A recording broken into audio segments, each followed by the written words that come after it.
వ్యూలా, నీకు అసలు red colour నచ్చదు కదా అమ్మ.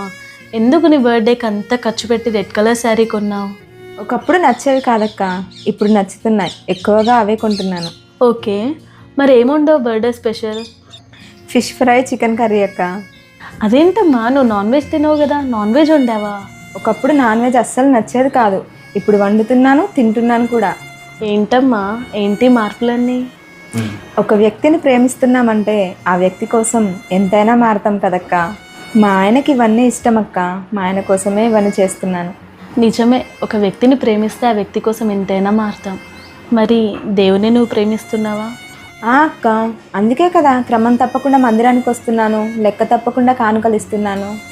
యోహాన్ సువార్త 14వ అధ్యాయం 15వ వచనంలో నన్ను ప్రేమించు వారు నా ఆజ్ఞలను గైకొంటారు అని యేసయ్య అన్నారు.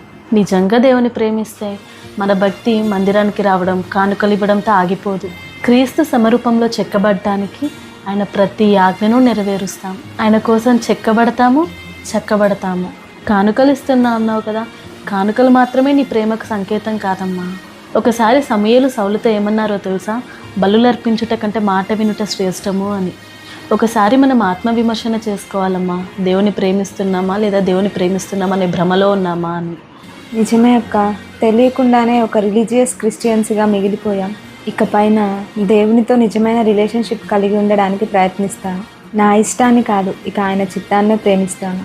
దట్స్ గ్రేట్ అమ్మా.